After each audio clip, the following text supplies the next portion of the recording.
Welcome everybody. Welcome Coco. Please raise your hand and state your organisation when asking your question. Coco, just to start off with, how are you feeling about going into the fortnight? Yeah, I think I'm really confident heading into Wimbledon. I had a good week last week or a couple days ago in Eastbourne. And yeah, I'm super excited to be heading into this year's championships.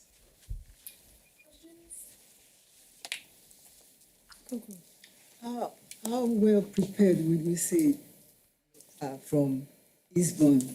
Is it a good hot grass tournament for you coming into Wimbledon? Yeah, honestly, it was a good tournament for me. I gained a lot of confidence there. Had a couple good wins, and my first top 10 win in a while. So I'm really confident going in this tournament. Obviously, the last match didn't go how I wanted to, but I really think I could have changed some things in the match too. But I think Madison played a really good match. So I'm hoping to learn from that and combat that and bring that same momentum into these next 2 weeks.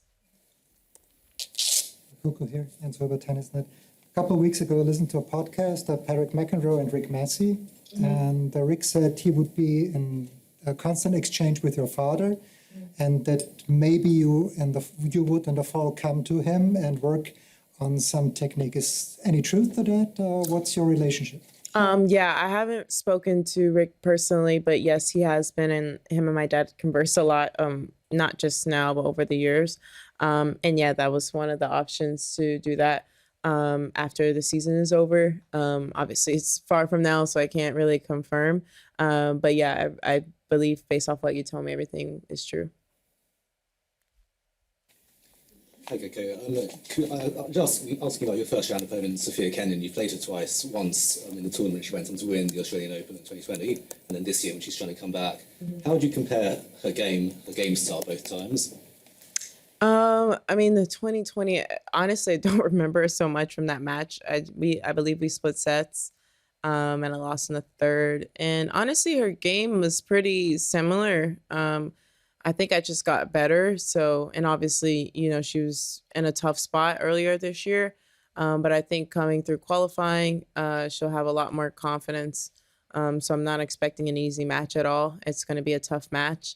And, her game is, I don't know, it's just a tough game to play against. She has a couple underrated weapons that I think people don't speak about as much. But yeah, I think it'll be a tough match. What stays with you most from when you played Venus here in your first opportunity at Wimbledon? I would say the match point, that walking to the net, from the match point to walking to the net felt so long. And, in the movies, they really play the little, making those moments, quick moments seem long, and it really felt like that. And I think that was the first time and probably only time in my life I've ever experienced a slow motion moment like that. Even when I made my first Grand Slam final, it didn't feel like that. So yeah, I don't think I'll ever have a feeling replicated like that feeling ever again. Probably, I don't think so. What does it mean to you today to have had that moment and to have played Venus in that first match here? It means a lot. I mean, it was the start of everything for me. And I think, the life is a domino effect. And I don't know, if that domino didn't happen or if that domino was pulled out, where I would be now. But I think that was a pivotal moment in my life. Hi, Coco. I'm interested in how you feel, obviously here and just in general, about drawing a qualifier first round of a slam, particularly on grass where the season is short, grass court matches are at such a premium. Does that feel like a particular challenge facing someone who already has 3 grass court wins under their belt? Honestly, normal circumstances, yes, but to this circumstance, no, because I played Eastbourne, and honestly, yeah, I finished my match the same time the qualies was over, and I got 4 matches in and 3 wins. So I feel like we're in the same situation, and obviously she played here in London, but the conditions I feel like from Eastbourne to London are very similar, except a little bit less wind here, and the courts are a little bit nicer. But yeah, I don't feel like this would play a role in the match. But normally in normal circumstances, I will say like, yes, playing a qualifier is always like worrisome. I mean, it's worrisome too now, but I just don't feel like I'm underprepared match wise. Hi, Coco. If I could go back to Venus for a moment. You've spoken a lot in the past about admiring her and her sister.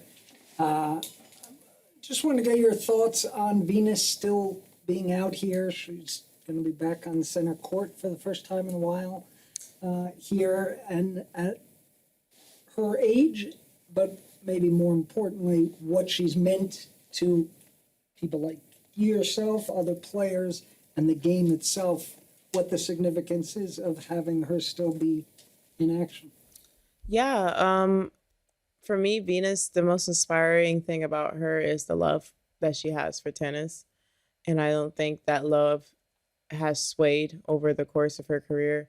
I think you can see players who are older now, you can have a feeling that they probably don't love it as much as they did when they started it.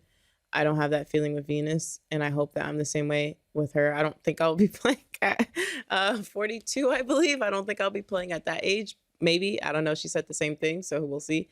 But if I am, I do hope that it's really because I just truly love the game, and it's so I think that's the most inspiring thing about her.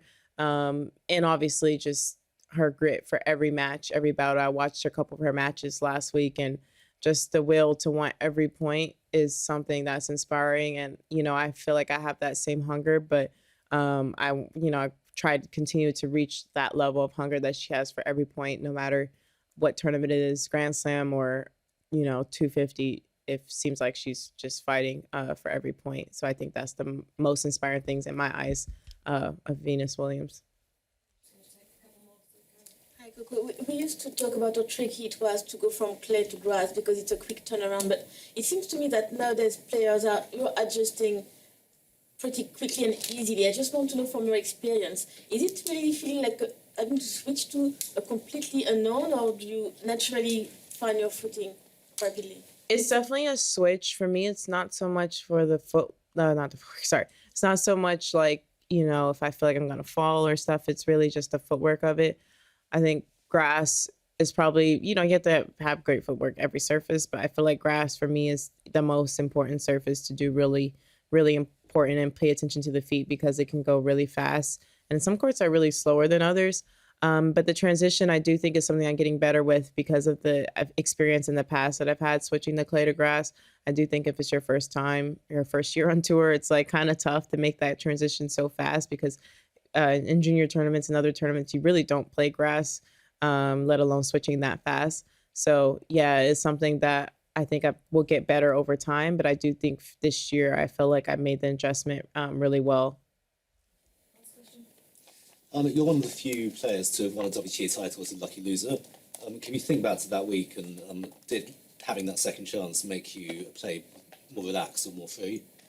Yeah, I remember that was my first title, and it was actually Maria Sakkari who pulled out, and she got that opportunity for me to play. Obviously, I don't think she would have rather. I think she was hurt, but and I remember my dad telling me, well, I found out like 20 or 30 minutes before the match, and he was like, well, you can't lose twice, and we kind of just laughed at it. I don't think we ever thought that we would win the tournament, but yeah, that was a crazy moment, and I didn't think in Linz, Austria, out of all the places, that would be my first title, but yeah, it was a really cool moment, and I actually broke the trophy that same day. So yeah, and I remember they were like taking pictures, and I was like trying to hide the broken piece. So yeah, and it's still not fixed to this day. I tried to fix it with nail glue. The tournament offered to fix it for me, but I was like, it's just a memory that I think I'm gonna keep it like that. Okay, we're going to wrap up there. Thank you. Thank you. Thank you.